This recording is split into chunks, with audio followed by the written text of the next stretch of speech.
안녕하세요. 저는 32의 평범한 직장인 김민지입니다. 오늘 여러분께 제 결혼 생활 이야기를 들려드리려고 하는데요. 솔직히 말씀드리면 이건 행복한 이야기가 아닙니다. 하지만 누군가에게는 경각심을 줄 수 있는 이야기라고 생각해요. 저는 어렸을 때부터 우리 엄마의 고생하는 모습을 보며 자랐습니다. 아빠는 좋은 분이셨지만 일을 오래 지속하지 못하는 분이었거든요. 몇 개월 일하시다가 쉬고 또 일하시다가 쉬고를 반복하셨죠. 그래서 엄마가 집안의 기둥이 되어야 했습니다. 마트 계산원부터 시작해서 식당 서빙, 건물 청소, 저녁에는 분식집 배달까지 엄마는 정말 쉴 틈 없이 일하셨어요. 저와 오빠를 키우기 위해서였습니다. 그런 엄마를 보며 자란 저희 남매는 엄마처럼 성실한 사람이 되어야겠다고 다짐했어요. 남들이 놀 때 공부했고 밤늦게까지 책상 앞에 앉아 있었죠. 사실 저희가 천재는 아니었습니다. 그냥 열심히 했을 뿐이에요. 그 결과 서울의 괜찮은 대학에 들어갈 수 있었고 오빠는 대학원까지 나와서 연구원이 되었습니다. 저는 중견기업에 취직했고요. 부모님은 정말 자랑스러워 하셨어요. 특히 엄마는 우리가 성공하는 모습을 보며 그동안의 고생이 헛되지 않았다고 눈물을 흘리셨죠. 저는 오빠보다 먼저 결혼을 했는데 남편 박준혁 씨는 저와 같은 중견기업에 다니는 사람이었습니다. 첫인상부터 좋았어요. 착하고 무엇보다 술을 즐기지 않는다는 점이 마음에 들었거든요. 대학 시절 술버릇 나쁜 남자친구 때문에 고생한 적이 있어서 저는 술을 멀리하는 편이었거든요. 준혁 씨는 그런 제 가치관과 잘 맞았습니다. 우리의 연봉 수준도 비슷했고 양가 집안 형편도 비등했어요. 결혼 준비는 순조로웠습니다. 양가에서 각각 3천만 원씩 지원받고 저희가 모은 돈에 대출을 더해서 경기도에 신혼집을 마련했죠. 신혼 초반은 정말 행복했습니다. 주말마다 시댁과 친정을 번갈아 방문하며 가족들과 좋은 관계를 유지했고 남편과의 생활도 즐거웠어요. 그래서인지 결혼한 지 얼마 안 돼서 임신 소식을 들을 수 있었습니다. 부모님도 시부모님도 모두 기뻐하셨죠. 하지만 행복은 오래가지 않았습니다. 제가 임신 5개월쯤 됐을 때였어요. 남편이 갑자기 회사를 그만뒀다고 통보하더라고요. 저는 정말 당황했습니다. 남편은 저와 연애를 시작하기 직전에 중견기업으로 이직했다고 했었거든요.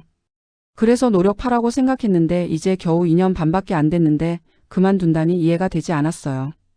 게다가 제게 미리 상의도 하지 않았습니다. 남편은 서울에서 자랐는데 경기도로 출퇴근하는 게 너무 힘들었다고 했어요. 아침마다 차가 막혀서 스트레스를 받았대요.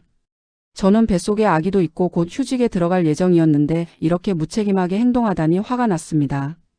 하지만 신혼이었고 남편을 믿고 싶었어요. 한 달만 쉬고 바로 구직 활동을 하겠다는 남편의 말을 믿기로 했죠. 그런데 한 달이 2달이 되고 2달이 3달이 됐습니다. 남편은 무려 석 달을 쉬었어요. 제가 배가 불러 휴직할 때가 다가오자 그제야 새 직장을 구했습니다. 하지만 이전처럼 중견기업은 아니었어요. 집에서 1시간 거리에 있는 중소기업이었죠. 그래도 다행이라고 생각했습니다. 최소한 수입은 생기는 거니까요. 저는 딸을 출산했고 육아휴직을 시작했어요. 계획대로 아이가 돌이 될 때까지 육아에 집중하기로 했습니다. 남편과도 그렇게 상의했었고요. 그런데 출산한 지 반년쯤 지나자 시어머니가 잔소리를 시작하더라고요. 복직은 언제 할 거냐고 남편 혼자 너무 힘들지 않냐고 자꾸 물으시는 거예요. 시어머니는 원래 시골에서 농사를 짓다가 남편과 시동생이 고등학생 때 경기도로 올라오셨대요. 그 뒤로 시아버지와 함께 식당을 차리셨는데 크게 잘 되진 않아도 먹고 살 만큼은 됐다고 하더라고요. 문제는 시아버지가 우리 아빠처럼 일을 꾸준히 하지 않는 분이었다는 거예요. 농사를 지을 때도 식당을 할 때도 대부분의 일은 시어머니가 하셨대요. 시아버지는 밖에서 술 마시고 돌아다니기 바쁘셨다고 합니다. 그래서 시어머니는 목소리도 크고 좀 강한 성격을 가지게 되신 것 같았어요. 무조건 자기 말이 맞다고 우기시는 편이었죠. 결혼 초반에는 크게 부딪힐 일이 없어서 괜찮았는데 제가 육아휴직을 하면서부터 달라졌습니다. 시어머니는 자신은 아이를 낳고 한 달 만에 일을 시작했다고 하시면서 저보고 왜 그렇게 오래 쉬냐고 하시더라고요. 저는 최대한 공손하게 설명했습니다. 요즘은 최소한 아이가 돌은 지나야 어린이집에 보내도 마음이 놓인다고요. 게다가 저도 휴직 수당을 받고 있으니 경제적으로 큰 문제가 없다고 말씀드렸죠. 그런데 시어머니는 제 말을 이해하지 못하시는 것 같았어요. 6개월이나 기다렸는데 왜 복직을 안 하냐고 자꾸 재촉하시더라고요. 더 황당한 건 남편이 시어머니 말을 듣고 태도를 바꿨다는 거예요. 갑자기 저보고 일찍 복직하는 게 어떻겠냐고 하는 겁니다. 저는 정말 어이가 없었어요. 우리가 함께 상의해서 정한 계획인데 어머니 말 한마디에 이렇게 쉽게 바뀌다니요. 그때부터 알았습니다. 남편이 효자인 줄만 알았는데 사실은 마마보이였다는 걸요. 남편은 툭하면 어머니 말씀이 맞는 것 같다고 했고 우리가 말다툼을 하면 시어머니에게 가서 하소연했어요. 저는 점점 지쳐갔습니다. 아이 돌이 지나서 예정대로 복직을 했는데 얼마 안 돼 남편이 또 회사를 그만뒀다고 하더라고요. 정말 기가 막혔습니다. 왜 또 상의도 없이 그만두냐고 따졌더니 일이 안 맞아서 우울증까지 온 것 같다는 거예요. 저는 걱정이 돼서 남편을 끌고 정신과에 갔습니다. 그런데 의사 선생님은 우울증 소견이 전혀 없다고 하시더라고요. 남편은 그냥 쉬고 싶었던 겁니다. 결국 남편은 5달을 놀았어요. 당연히 양가 부모님도 그 사실을 아셨고 우리 엄마는 한숨을 쉬셨습니다. 남편이 우리 아빠를 닮은 건지 아니면 시아버지를 닮은 건지 모르겠다고 하시면서요. 남편은 저희 부모님 앞에서 면목 없다고 했지만 진짜 면목이 없었으면 빨리 일을 구했겠죠. 우울증을 핑계로 그냥 실컷 쉬고 있었던 겁니다. 심지어 일을 다니는 저보다 육아도 집안일도 덜 했어요. 그런 와중에 시어머니는 오히려 제게 눈에 심을 드러내시더라고요. 남편이 마음이 힘들다는데 제가 자꾸 취업을 재촉한다고 그러시는 거예요. 나중에 알고 보니 남편이 시어머니에게 제가 자기한테 눈치를 준다고 이간질을 했더라고요. 저도 힘들어 죽겠는데 집에 와서도 혼자 육아 집안일 다 하려니 화가 날 수밖에 없었어요. 같이 만든 아이인데 왜 저만 다 책임져야 하나요? 저는 결국 남편에게 으름장을 놓았습니다. 이렇게 무책임하게 놀고 어머니한테 하소연만 한다면 이혼을 생각해 보겠다고요. 그제야 남편이 다시 직장을 구하긴 했습니다. 하지만 이전 회사보다 더 낮은 연봉을 받고 들어가게 됐어요. 다 자신이 자초한 일인데도 남편은 자기 신세가 초라하다며 불평만 했습니다. 그런데 처음엔 그렇게 투덜대며 다니던 사람이 점점 얼굴에 활기가 돌기 시작하더라고요. 알고 보니 새로 들어간 회사에서 마음 맞는 동료들을 만났다고 했어요. 문제는 그 사람들이 술 모임을 좋아해서 남편도 회식에 자주 참여하게 됐다는 거예요. 원래 술을 잘 안 하던 사람이 일주일에 서너 번씩 술을 마시고 해가 뜨는 새벽에 들어오기 시작했습니다. 처음엔 이해하려고 노력했어요. 직장 생활이 힘들면 동료들과 술 한잔하며 스트레스를 풀 수도 있는 거니까요. 하지만 너무 자주 반복되니 화가 났습니다. 서울에서 경기도까지 매번 나오는 대리비도 만만치 않았고 어린 딸을 혼자 돌보는 것도 힘들었거든요. 집안일도 다 제 몫이었고요. 저는 남편에게 정도껏 하라고 말했습니다.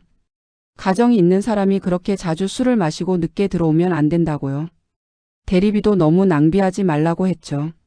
그런데 남편이 무슨 짓을 저질렀는지 아십니까? 집에 일찍 들어오지는 않고 대리비를 아낀다며 음주운전을 한 겁니다. 살짝 취기가 오른 채로 직접 차를 운전해서 왔다고 실토하는데 정말 기절할 뻔했어요. 저는 미친 거 아니냐고 소리쳤습니다. 술 냄새를 풀풀 풍기면서 운전을 했다니 죽으려면 혼자 죽지 왜 다른 사람 인생을 망칠 일을 하냐고 화를 냈죠. 그런데 남편은 제 잔소리 때문에 판단력이 흐려졌다고 변명하더라고요. 별일 없었으면 됐다면서 머리 아프니까 소리 좀 그만 지르라고 했습니다. 저는 정말 실망했어요. 제가 제일 싫어하는 유형의 인간이 바로 음주운전을 하는 사람이었거든요. 남의 인생까지 지옥으로 밀어넣는 파렴치한이라고 생각했는데 그게 제 남편이었다니 믿기지 않았습니다. 다음날 술이 깬 남편은 그래도 잘못했다며 빌었어요. 그리고 한동안은 술을 잘 안 마시고 일찍 들어왔습니다. 그나마 말이 통하는 사람이구나 싶었죠. 하지만 그건 잠깐이었습니다. 남편은 그 뒤로도 제게 대리를 불렀다고 거짓말을 하고 몇 번이나 음주운전을 해서 귀가했어요. 저는 정말 미칠 것 같았습니다. 이 사람이 제대로 사고가 나야 정신을 차릴 건가 싶었죠. 우리 딸을 범죄자의 딸로 만들 생각이냐고 소리쳤습니다. 저라도 피해자가 생기는 걸 막아보자 싶어 여러 가지 노력을 했어요. 남편이 출근할 때 아예 차키를 빼앗아 버리기도 하고 밤늦게 택시를 타고 서울까지 가서 남편을 직접 데리러 오기도 했죠. 저는 대중교통으로 출퇴근하는 사람인데 이게 뭐 하는 짓인가 싶었습니다. 그래도 혹시나 하는 마음에 시어머니께 남편의 음주운전 이야기를 말씀드렸어요. 그랬더니 시어머니가 처음으로 제 앞에서 남편의 등짝을 후려치시더라고요. 남편은 놀라서 눈이 휘둥그레졌고 시어머니는 호되게 야단을 치셨습니다. 시아버지가 평생 술로 가족들을 얼마나 괴롭게 만들었는데 아들이란 놈이 똑같이 술 문제를 일으킨다고 화를 내셨죠. 처음엔 속이 좀 시원했습니다. 그런데 시어머니는 저한테까지 화살을 돌리시더라고요. 며느리가 남편 간수를 못한 게 뭐가 자랑이냐고 하시는 거예요. 저는 정말 황당했습니다. 제가 말릴 만큼 말렸는데 제 탓이라니요. 회사도 나가지 말고 남편 뒤만 쫓아다닐 수는 없는 거잖아요. 시어머니는 손바닥도 마주쳐야 소리가 난다면서 술도 안 좋아하던 아들이 저랑 결혼하고 나서 이렇게 됐다고 하셨습니다. 저는 화가 머리끝까지 났어요. 그 손바닥은 남편이랑 회사 동료들이랑 잘 마주치고 있는 것 같다고 대꾸했죠. 지금 시어머니는 저한테 화를 내실 게 아니라 미안하고 고마워해야 하는 거라고 생각한다고 말씀드렸습니다. 만약 저희 딸이 다 큰 뒤에 이런 일이 벌어졌으면 저는 사람들 앞에서 고개도 못 들 것 같았거든요. 그런데 남편은 결국 경찰 단속에 음주운전으로 걸리고 말았습니다. 제가 그렇게 쫓아다니며 말렸건만 남편은 또 음주운전을 했던 거예요. 맥주 2병만 마셨고 노래방에서 2시간 동안 있어서 술이 다 깬 줄 알았다고 변명하더라고요. 저는 제 앞에 얼씬도 하지 말라고 소리쳤습니다. 남편은 면허 정지 100일에 벌금 400만 원을 받았어요. 그때 저는 진짜 이혼하려고 했습니다. 아무렇지도 않게 남들의 인생을 망칠 준비를 하고 다니는 남편이 사람처럼 보이지도 않더라고요. 남편은 제 앞에 무릎 꿇고 싹싹 빌었습니다. 딱 한 번만 기회를 달라고 했어요. 앞으로 진짜로 음주운전 안 할 거고 일도 절대 안 그만둘 거라고 약속했죠. 남편이 무릎 꿇고 싹싹 비는 모습을 어린 딸이 다 봤습니다. 자기 아빠의 초라한 모습을 보고 엉엉 우는 딸을 보니 제 마음도 찢어질 것 같았어요. 결국 저는 딱 한 번만 남편에게 기회를 주기로 했습니다. 용서가 아니라 지켜보기로 한 거죠. 대신 또 한 번 음주운전을 하면 무조건 이혼하겠다는 경고를 남겼어요. 그리고 곧장 남편의 차를 중고로 팔아버렸습니다. 아예 생각을 못하게 차가 없어야 운전도 못하니까요. 남편은 굉장히 아쉬워했지만 저는 냉정했습니다. 남편의 음주운전 적발 사실은 당연히 시댁에도 전해졌어요. 시아버지는 뭐라 할 말이 없으셨나 봅니다. 시어머니는 역시나 남편을 호되게 혼내셨죠. 그런데 또 저한테까지 화를 내시더라고요. 제가 귀찮고 남편이 경찰서까지 들락거리게 만들었다고 하시는 겁니다. 이래서는 아이를 맡길 수가 없다고 하셨어요. 저는 정말 열이 받았습니다. 결혼했으면 동등한 건데 저를 무슨 유머로 생각하시는 거냐고 따졌죠. 제가 그래도 시부모님이라고 힘들어도 얼굴은 비추러 다녔는데 이제는 못하겠다고 말씀드렸습니다. 제가 왜 수고스럽게 시댁에 와서 남편 잘못으로 함께 꾸중을 듣고 있는지도 모르겠고 이제 그러고 싶지도 않다고 했어요. 저는 그때부터 시댁 방문을 완전히 끊었습니다. 남편이 사고 친 지 7개월쯤 지난 어느 날이었어요. 저는 옷을 정리하다가 남편 주머니에서 차키를 하나 발견했습니다. 분명히 차를 팔았는데 또 차키가 어디서 났는지 의아했죠. 남편을 불러서 따져 물었더니 우물쭈물하더라고요. 결국 남편은 실토했습니다. 대중교통으로 출퇴근하기가 너무 불편해서 몰래 차를 샀다는 거예요. 미리 말하면 제가 막 화낼 것 같아서 숨겼다고 하더라고요. 정말 기가 찼습니다. 남편은 저 몰래 무려 5천만 원 가까이 되는 신차를 샀더라고요. 그것도 제 카드로 할부를 긁었다는 겁니다. 저는 어이가 없어서 노려만 보고 있었어요. 남편은 변명을 늘어놓았습니다. 요즘 술도 잘 안 마시고 들어오고 음주운전도 안 했다고 약속은 안 어겼다고 했죠. 그냥 진짜 출퇴근이 너무 힘들어서 그랬고 기왕 사는 거 좀 괜찮은 걸 사고 싶었대요.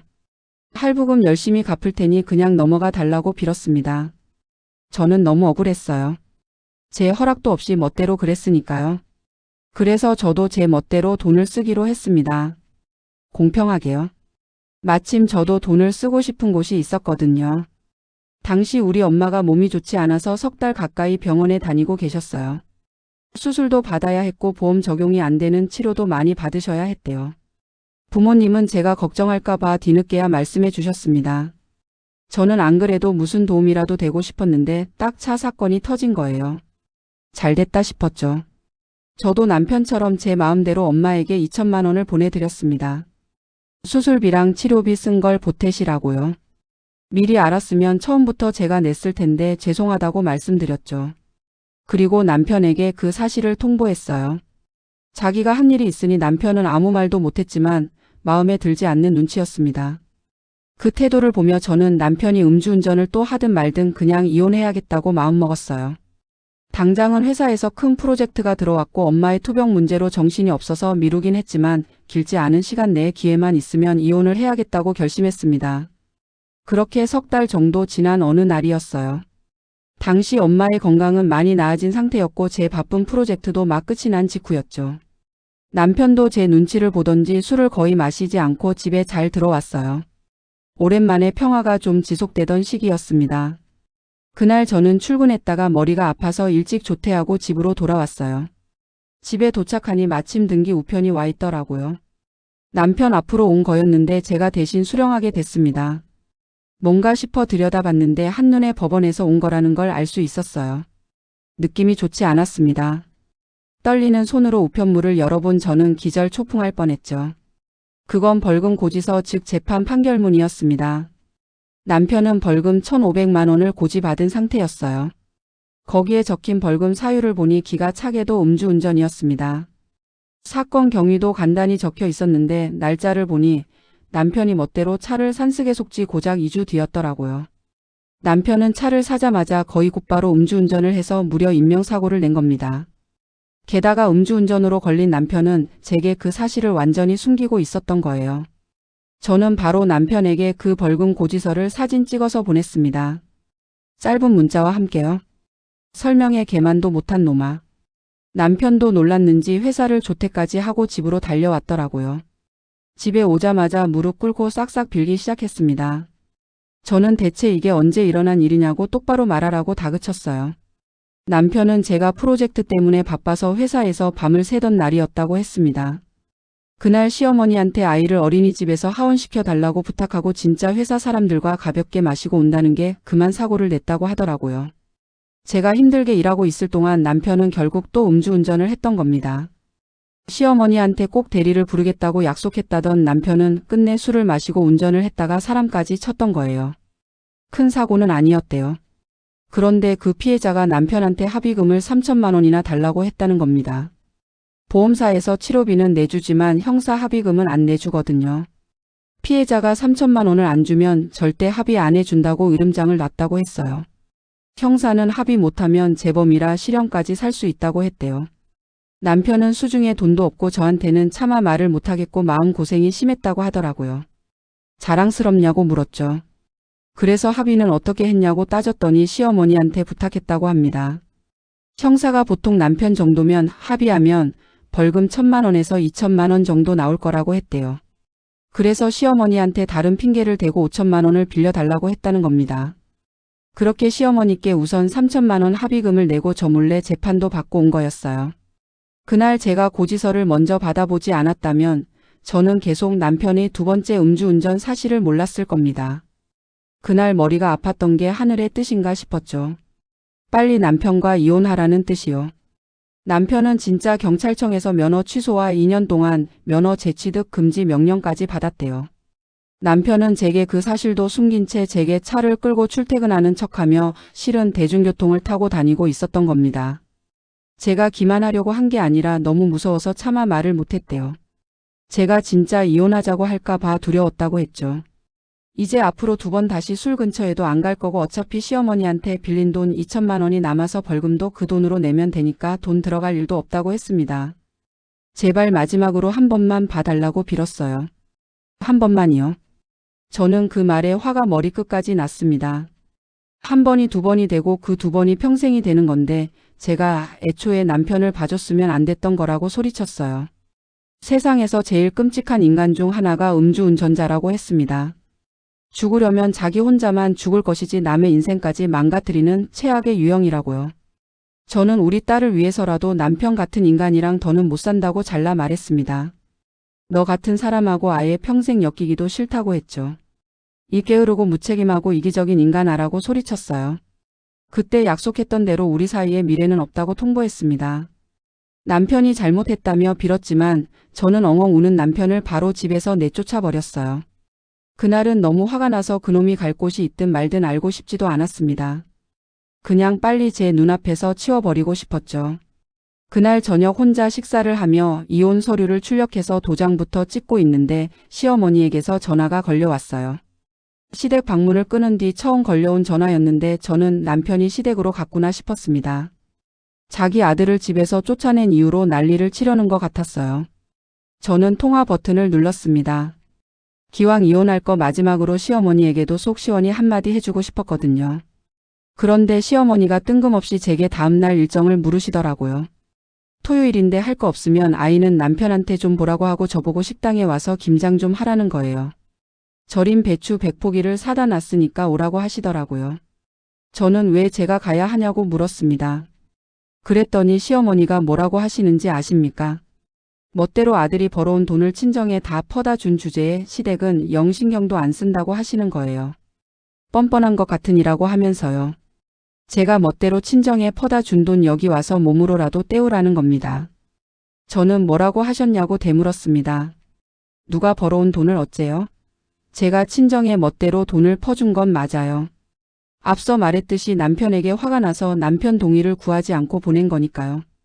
그런데 우리 아들이 벌어온 돈을 친정에 그냥도 아니고 다 퍼줬다는 말, 그리고 뻔뻔하다는 말이 도무지 이해가 안 되더라고요. 제가 계속 되묻기만 하자 시어머니는 성질난 목소리로 언성을 높이셨습니다. 뭘 모르는 척 자꾸 묻느냐고 하시면서요. 남편이 저번에 좋은 투자 정보가 있다면서 시어머니한테 5천만 원을 빌려달라고 했대요. 그래서 투자를 하려거든 돈이 필요하다고 했다는 겁니다. 너희 둘이 아직 5년 동안 모은 돈이 전혀 없냐고 물으니 1,000만 원도 없다고 남편이 다 말했다는 거예요. 시어머니가 기가 막혀서 왜 그만한 돈도 없냐고 물어봤대요. 그러니까 그 착한 아들이 우물쭈물하더니만 엄마한테 거짓말을 못하더랍니다. 제가 그동안 남편을 무시하면서 멋대로 친정에 수술 비용을 다 퍼다 줬다고 말했다는 거예요. 아이 낳고 키우느라 1년 넘게 쉬었으니 그럼 남편 집 몫이 훨씬 많았을 거고 그럼 남편 돈을 퍼준 거나 다름없다고 하시더라고요. 남편이 그 착한 것이 제가 곤란해할까봐 모른 척하라고 했는데 시어머니가 참을 수가 없어서 참고 참다가 와서 김장이라도 하라고 전화했다는 겁니다. 이제 제 말이 무슨 말인지 똑똑히 알아들었냐고 하시면서요. 알아들었으면 다음날 새벽까지 가게로 오래요. 그 말을 듣고 나니 이제야 이해가 갔습니다. 정말 어이가 없었어요. 시어머니한테 다른 핑계를 대서 5천만 원을 빌렸다던 남편은 자신의 음주운전 사실을 감추기 위해 저를 팔아먹은 겁니다. 시어머니는 그런 남편의 말만 믿고 저를 벼르다가 심술을 부리려고 전화한 거였어요. 저는 어이가 없어서 잠시 허탈한 웃음을 지었습니다. 그리고 시어머니한테 이렇게 말했어요. 김장은 제가 갈 필요 없을 것 같고요. 제가 어머님이 얼마나 형편없는 엄마인지 그 증거를 좀 보내드릴게요. 그거 보고 다시 전화 주세요. 시어머니가 뭐냐고 이제 막 나간다는 거냐고 누가 형편없냐고 노발대발하시더라고요. 저는 시어머니의 말을 자르고 그냥 통화를 종료해 버렸습니다. 그리고 사진 2장을 찍어서 보냈어요. 곧장 다시 시어머니에게서 전화가 걸려왔는데 아까와는 달리 초조하고 수그러든 기색이 가득했죠. 방금 보낸 그게 진짜냐고 물으시더라고요. 네, 진짜라고 대답했습니다. 이제 어머님이 왜 형편없는 엄마라고 했는지 아시겠냐고 물었어요. 제가 시어머니에게 보낸 건 남편의 벌금 고지서 즉 법원에서 도착한 판결문과 이혼 서류를 찍은 사진이었습니다.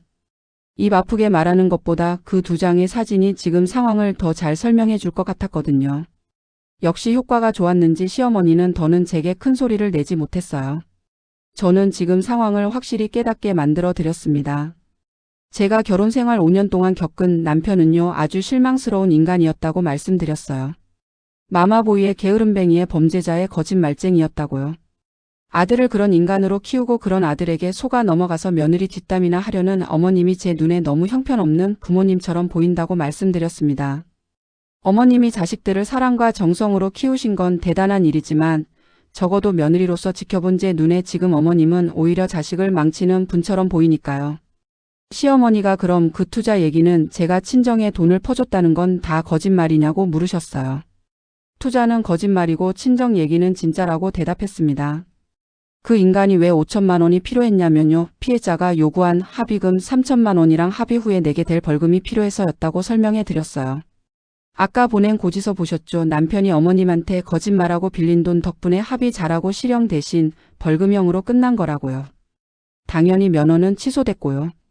그리고 그 인간이 사고 내기 전에 자기 멋대로 5천만 원짜리 차를 할부로 사왔었다고 말씀드렸습니다. 그게 너무 열이 받아서 저도 편찮으신 우리 엄마한테 수술비랑 병원비로 2천만 원 정도 보내드렸다고요. 이래도 제가 남편을 억울하게 한 뻔뻔한 며느리냐고 물었습니다. 제가 조목조목 사실을 알려주자 시어머니는 당황이 커졌는지 말을 잇지 못하시더라고요. 저는 이게 마지막이라고 생각하며 말을 멈추지 않고 이어갔어요. 제가 아이 낳고 쉰 게 그렇게 분하신가 본데 그 인간은 아이도 안 낳고 육아에 관심도 없었으면서 몇 개월을 놀았다고 말씀드렸습니다. 심지어 제 휴직 기간 동안 수당도 일부 따로 받았었다고요. 어디 그뿐인가요? 어머님 아들이 되게 잘난 줄 아시는데 신혼애나 우리 연봉이 비슷했지 지금은 제가 남편보다 연봉이 훨씬 더 높다고 말씀드렸어요. 제가 150을 벌면 남편은 겨우 100을 버는 상황이라고요. 그렇게 끈기 없이 회사를 그만두고 옮기기를 반복했는데 어떤 회사가 연봉을 높게 쳐주겠냐고 했습니다. 이제는 저처럼 중견기업에 다니는 것도 아닌데요.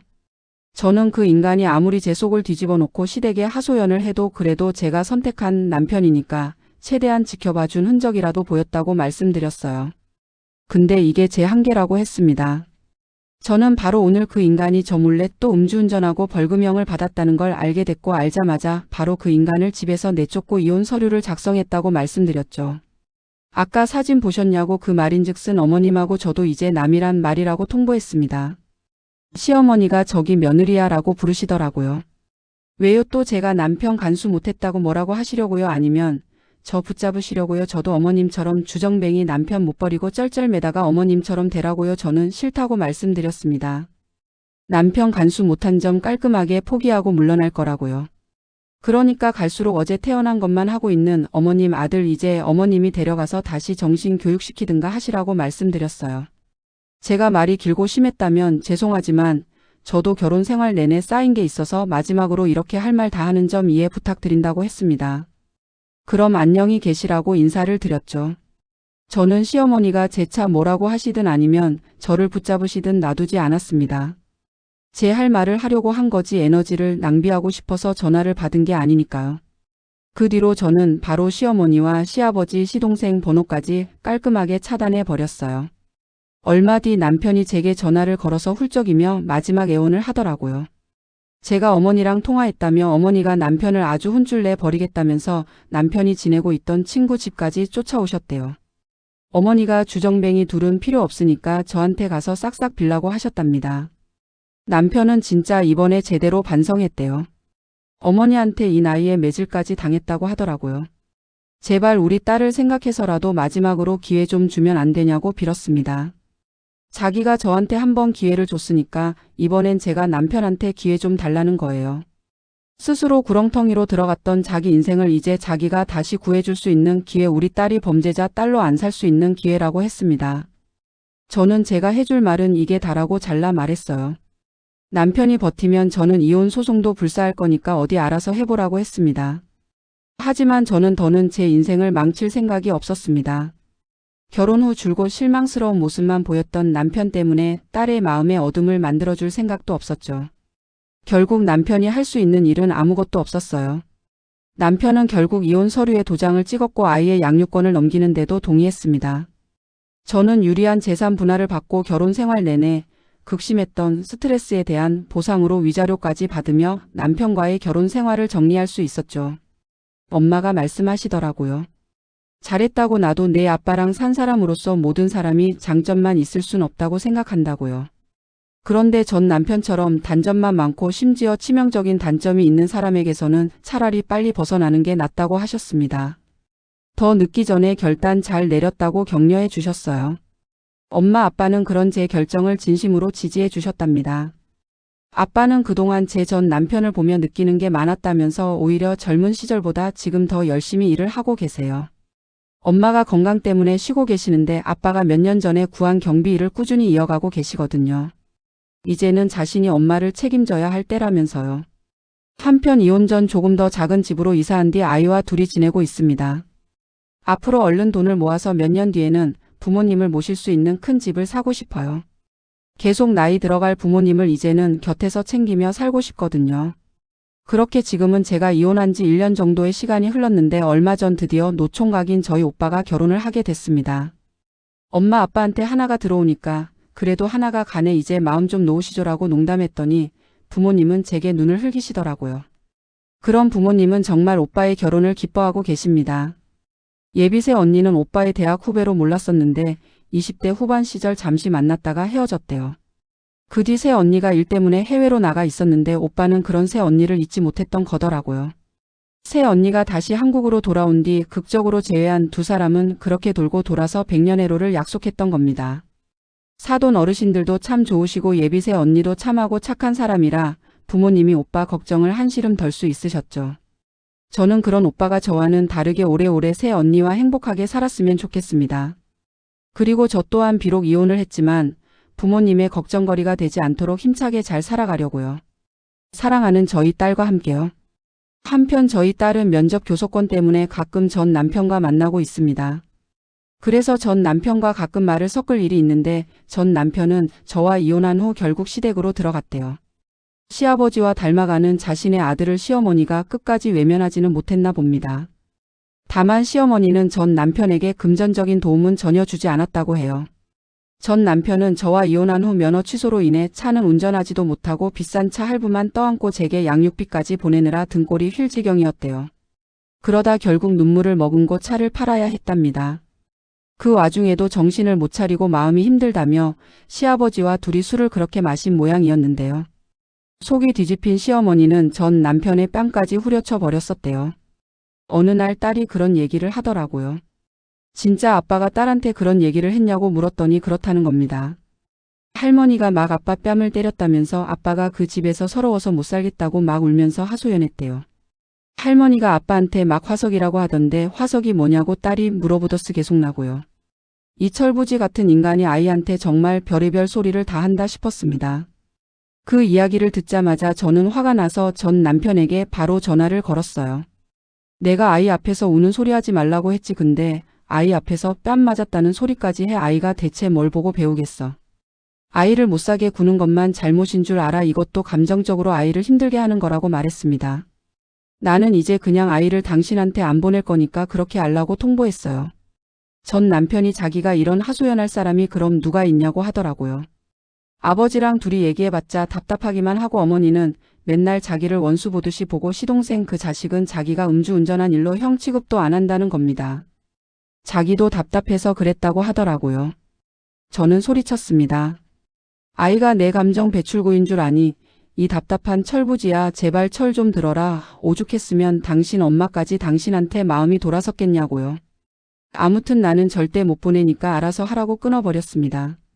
아이에게 나쁜 영향이 갈까봐 저는 그때부터 아이를 전 남편에게 보내지 않았어요. 상담센터에도 문의해보니 아이에게 부정적인 영향을 주는 면접 교섭은 중단해도 된다고 하더라고요. 전 남편이 계속 그렇게 정신을 차리지 못한다면 저는 지금의 태도를 유지할 생각입니다.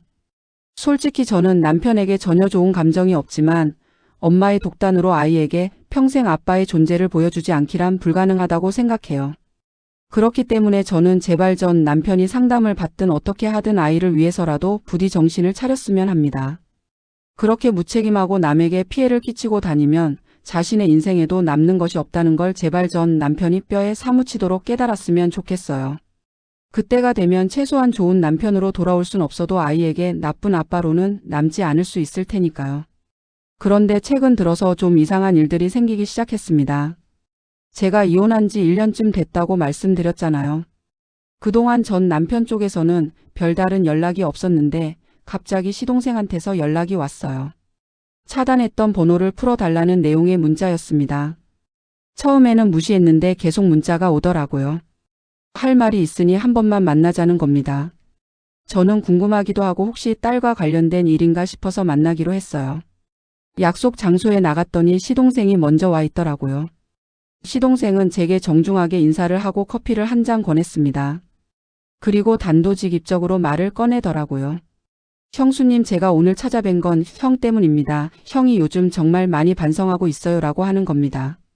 저는 황당해서 웃음이 나왔습니다. 반성을 한다고 해서 제가 뭘 어떻게 해줄 수 있냐고 물었죠. 시동생은 난처한 표정을 지으며 말을 이었어요. 형이 지금 정말 힘들어하고 있습니다. 술도 완전히 끊었고 상담도 받고 있어요. 형수님한테 용서를 구하고 싶어 하는데 연락이 안 되니까 제가 이렇게 나선 겁니다. 라고 하더라고요. 저는 단호하게 말했습니다. 미안하지만 저는 다시 돌아갈 생각이 전혀 없어요. 그리고 당신 형이 정말 반성한다면 저한테 용서를 구할 게 아니라 제대로 된 아빠가 되는 게 먼저라고 생각해요. 딸한테 감정 쓰레기통 노릇 시키지 말고 말이죠. 시동생은 그 점은 자기도 형한테 단단히 말했다고 하더라고요. 형이 그 부분은 정말 잘못했다고 인정하고 있다면서요. 그래서 뭘 어쩌자는 거냐고 제가 물었습니다. 시동생은 잠시 망설이다가 입을 열었어요. 사실 형수님 형만의 문제가 아니라 저희 집안 전체가 지금 좀 힘든 상황입니다. 아버지 건강이 많이 안 좋아지셨어요 라고 하더라고요. 시아버지가 당뇨 합병증이 악화돼서 입원을 했는데 상태가 좋지 않대요. 그래서 시어머니가 식당 일을 제대로 못하고 계시고 전 남편도 시아버지 병원비랑 집안 살림을 대느라 경제적으로 많이 힘들다는 겁니다. 저는 그게 저랑 무슨 상관이냐고 물었어요. 이혼했으면 남인 건데 왜 제가 그 집안 사정을 알아야 하냐고요. 시동생이 난처한 표정으로 말했습니다. 형수님 말씀이 맞는데 그래도 조카를 생각해서라도 조금만 도와주시면 안 될까요? 조카 할아버지가 돌아가시면 조카도 슬플 텐데요. 저는 기가 막혔습니다. 시아버지가 돌아가실 수도 있다는 말로 저를 협박하는 건가 싶었어요. 그래서 단호하게 말했습니다. 저는 이미 이혼했고 그 집안과는 아무 관계가 없어요. 조카 할아버지 문제는 친손자인 당신이 알아서 하세요. 저한테 이런 부탁하지 마세요. 시동생은 제 말에 더는 할 말이 없는 듯 고개를 숙였습니다. 그리고 조용히 자리에서 일어나더라고요. 죄송합니다. 형수님 제가 너무 무리한 부탁을 드린 것 같네요. 그래도 혹시 마음이 바뀌시면 연락 주세요 라고 하고는 가버렸어요. 저는 그 자리에 혼자 남아서 한참을 생각했습니다. 시댁 식구들이 힘들다는 게 전혀 동정이 가지 않는 건 아니었어요. 특히 시아버지는 비록 무책임한 분이셨지만 그래도 저한테 직접적으로 나쁘게 하신 적은 없었거든요. 하지만 그렇다고 해서 제가 다시 그 집안일에 휘말려야 할 이유는 없었습니다. 저는 이미 충분히 상처받았고 이제는 제 딸과 제 인생을 지켜야 할 때였어요. 그날 이후로도 가끔 시동생한테서 문자가 왔습니다. 형이 많이 반성하고 있다는 내용이나 시아버지 병원비가 힘들다는 내용들이었죠. 저는 모두 무시했습니다. 그리고 며칠 뒤 또 다른 연락이 왔는데 이번에는 시어머니였어요. 차단을 풀어달라는 문자였습니다. 저는 고민 끝에 차단을 풀었습니다. 혹시 정말 급한 일이 있을 수도 있으니까요. 그리고 시어머니한테서 전화가 왔어요. 전화를 받자마자 시어머니의 목소리가 들렸는데 예전과는 많이 달랐습니다. 많이 지치고 힘든 목소리였어요. 며느리야 나야 전화 받아줘서 고맙다. 내가 전화한 건 다른 게 아니라 내 시아버지 병원비 좀 도와줄 수 없겠니라고 하시더라고요. 저는 당황스러웠습니다. 시어머니가 저한테 직접 돈을 달라고 하실 줄은 몰랐거든요. 어머님 제가 왜 그걸 도와드려야 하죠? 저희 이혼했잖아요 라고 대답했습니다. 시어머니가 한숨을 쉬며 말씀하셨어요.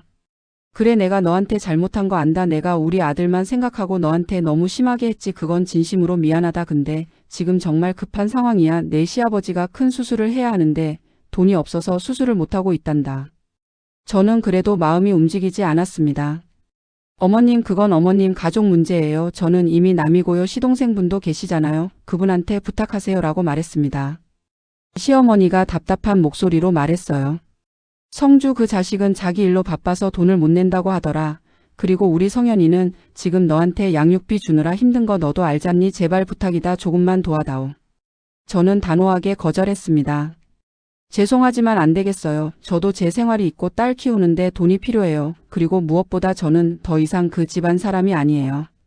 시어머니가 목소리를 높이셨어요. 그래도 우리 손녀 할아버지잖아. 손녀한테 할아버지가 돌아가셨다고 어떻게 말할 거야. 내가 도와줄 수 있었는데 안 도와줬다고 나중에 손녀가 알면 어떻게 할 거냐고. 저는 화가 났습니다.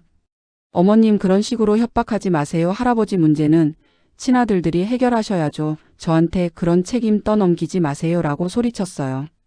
시어머니는 잠시 침묵하시더니 조용히 말씀하셨습니다. 그래 내가 잘못 생각했다. 미안하다. 그냥 끊을게. 전화가 끊긴 후 저는 한동안 멍하니 앉아 있었습니다. 가슴 한쪽이 무거웠지만 그래도 제 선택이 옳다고 생각했어요. 저는 이미 충분히 그 집안을 위해 희생했고 이제는 제 삶을 살아야 할 때였으니까요. 며칠 후 오빠한테서 연락이 왔습니다. 민지야, 너희 전 시아버지 돌아가셨다며라고 하는 거예요. 저는 깜짝 놀랐습니다. 어떻게 알았냐고 물으니 오빠가 우연히 부고 소식을 들었대요. 장례식장에 갈 거냐고 묻더라고요. 저는 고민했습니다. 이혼했지만 한때 시아버지였던 분이고 제 딸의 할아버지이기도 했으니까요. 결국 저는 장례식장에 가기로 했습니다. 장례식장에 도착하니 시댁 식구들이 모두 모여 있었습니다. 시어머니는 많이 초췌해 보이셨고 전 남편은 상주석에 앉아 있었어요. 시동생도 옆에 있었고요. 제가 들어서자 모두들 놀란 표정으로 저를 쳐다봤습니다. 저는 조문을 하고 시어머니께 인사를 드렸어요. 어머님 조의를 표합니다 라고 짧게 말씀드렸죠. 시어머니는 제 손을 꼭 잡으시며 와줘서 고맙다고 하시더라고요. 눈물을 글썽이시면서요. 전 남편도 제게 다가와서 와줘서 고맙다고 인사했습니다. 예전보다 많이 야윈 모습이었어요. 저는 짧게 고개만 끄덕이고 자리를 떴습니다. 더 오래 있을 이유가 없었거든요. 장례식장을 나오는데 뒤에서 누가 저를 부르더라고요. 돌아보니 시동생이었습니다. 형수님 잠깐만요라고 하면서 다가왔어요. 뭔가 할 말이 있는 듯 했지만 저는 더 이상 듣고 싶지 않았습니다. 저는 이미 조문을 했고 제 도리는 다 했다고 생각했어요. 죄송하지만 저는 가봐야 해요라고 말하고 돌아섰습니다. 시동생이 뒤에서 형수님 한 가지만 말씀드려도 될까요? 라고 했지만 저는 대답하지 않고 그냥 걸어 나왔어요. 집으로 돌아오는 길에 여러 가지 생각이 들었습니다. 시아버지의 죽음이 안타깝기도 했고 시댁 식구들이 힘들어하는 모습이 마음 한편으로는 안쓰럽기도 했어요. 하지만 동시에 제가 그 상황에 휘말리지 않은 게 다행이라는 생각도 들었습니다. 만약 제가 아직 결혼 생활을 유지하고 있었다면 저는 지금 장례식장에서 상주 노릇을 하며 시댁 식구들 뒷바라지를 하고 있었겠죠. 그리고 아마 병원비며 장례비며 모든 경제적 부담까지 떠안고 있었을 겁니다. 생각만 해도 끔찍했어요.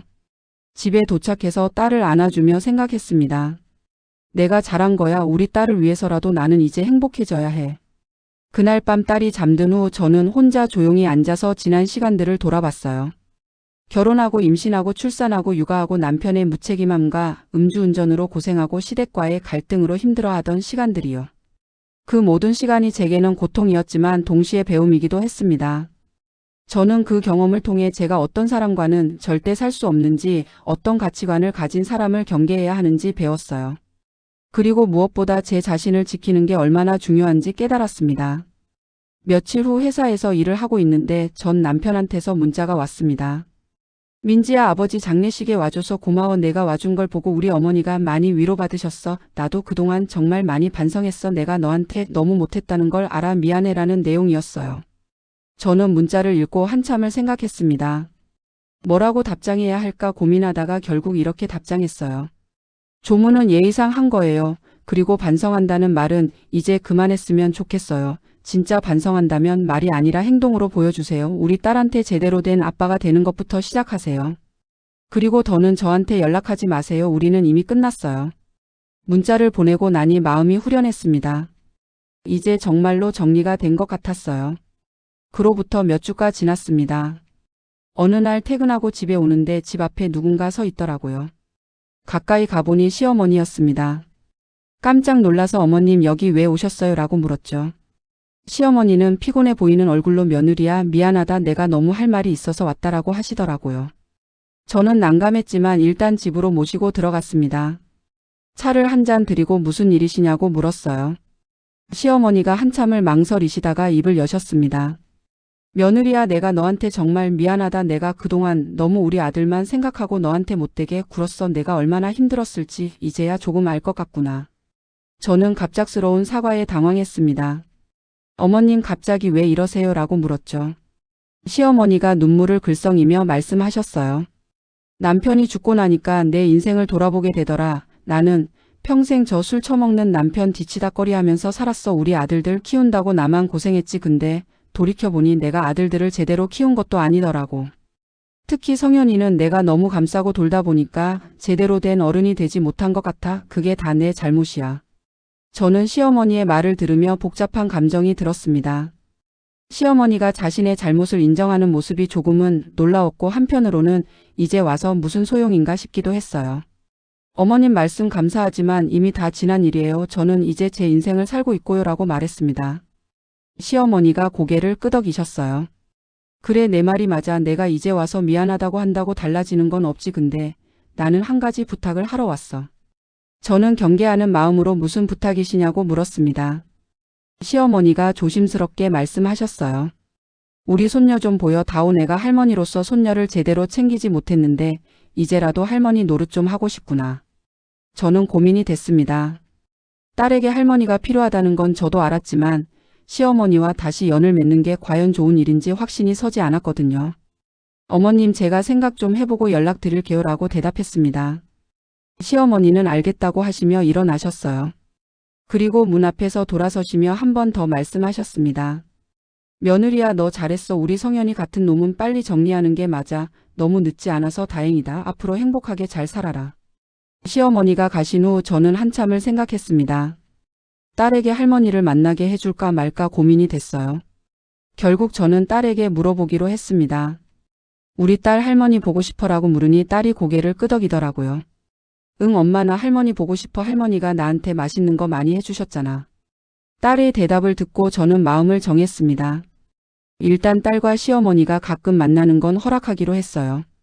대신 제가 동행해서 만남을 지켜보기로 했죠. 그렇게 한 달에 한두 번 정도 딸과 시어머니가 만나기 시작했습니다. 시어머니는 딸을 정말 예뻐하셨고 딸도 할머니를 좋아했어요. 저는 그 모습을 보며 조금씩 마음이 풀렸습니다. 시어머니가 변했는지 아니면 원래 이런 모습도 있었는데 제가 못 봤던 건지는 모르겠지만 적어도 손녀에게는 좋은 할머니였어요. 그리고 시간이 더 흐른 어느 날 오빠의 결혼식이 있었습니다. 정말 행복한 날이었어요. 오빠와 새 언니가 서로를 바라보는 눈빛이 너무 아름다웠거든요. 저는 그들을 보며 진정한 사랑이 무엇인지 다시 한번 깨달았습니다. 서로를 존중하고 배려하며 함께 성장해 나가는 것 그게 바로 사랑이더라고요. 결혼식이 끝나고 피로연 자리에서 엄마가 제 손을 잡으시며 말씀하셨어요. 민지야 너 정말 잘 견뎌냈어. 엄마가 너무 자랑스럽다. 이제 너도 행복한 사람 만나서 다시 사랑하면 좋겠구나. 저는 엄마의 말씀에 미소를 지었습니다. 엄마 저는 지금도 충분히 행복해요. 우리 딸이 있고 엄마 아빠가 있고 오빠도 있잖아요. 그리고 제 일도 있고요. 당분간은 이대로도 충분해요. 물론 언젠가 좋은 사람을 만나게 된다면 그것도 좋겠지만 지금 당장은 제 자신에게 집중하고 싶어요. 엄마는 제 대답에 고개를 끄덕이시며 그래 내 마음대로 해. 엄마는 내가 행복하기만 하면 되라고 말씀하셨습니다. 그날 밤 집에 돌아와서 딸을 재우고 혼자 창밖을 바라봤어요. 지난 몇 년간의 일들이 주마등처럼 스쳐 지나갔습니다. 힘들었던 순간들, 절망스러웠던 순간들, 분노했던 순간들, 그리고 결국 용기를 내서 벗어났던 순간까지요. 저는 이 모든 경험이 저를 더 강하게 만들었다고 생각합니다. 이제 저는 누구에게도 의존하지 않고 제 발로 설 수 있는 사람이 됐어요. 그리고 제 딸에게도 그런 모습을 보여주고 싶습니다. 세상에는 상습 음주운전자들처럼 걸어다니는 재앙 덩어리 같은 사람들이 있어요. 물론 단 한 번의 음주운전도 용서받을 수 없는 범죄입니다. 자신뿐만 아니라 다른 사람의 인생까지 나락으로 빠뜨려 버릴 수 있는 중죄죠. 그리고 그 중죄에 대한 경각심을 가지지 못하고 반복하는 사람은 자기 자신에게 뿐만 아니라 세상에 재앙을 퍼뜨리는 끔찍한 존재입니다. 그런 행동을 하고도 타인의 이해를 바란다면 그건 지나친 욕심이에요. 제 말이 좀 신랄하게 들릴 수도 있겠지만 그만큼 용서받지 못할 행위를 여러분께서는 항상 멀리 경계하시길 간곡히 부탁드리고 싶습니다. 그리고 만약 지금 저처럼 힘든 결혼 생활을 하고 계신 분이 있다면 용기를 내시길 바랍니다. 참는 게 능사가 아니에요. 자신을 지키는 것 그게 가장 중요합니다. 특히 아이가 있다면 더욱 그래요. 아이에게 건강하고 행복한 부모의 모습을 보여주는 게 불행한 가정을 억지로 유지하는 것보다 훨씬 낫습니다. 저는 이제 제 인생의 새로운 챕터를 시작했어요. 딸과 함께 행복하게 살아가는 것, 부모님을 잘 모시는 것, 그리고 제 일에서 성공하는 것 이게 제 목표입니다.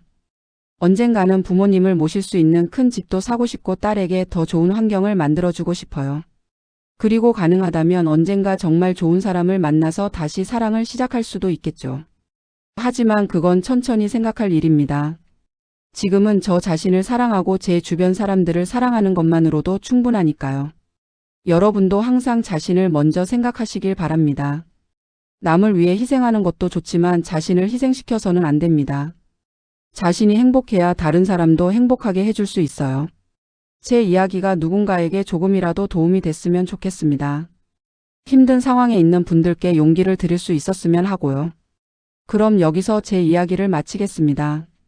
긴 이야기 들어주셔서 정말 감사합니다. 요즘 날씨가 많이 추워졌는데 감기 조심하시고 따뜻한 겨울 보내시길 바랍니다. 여러분 모두 행복하세요. 감사합니다.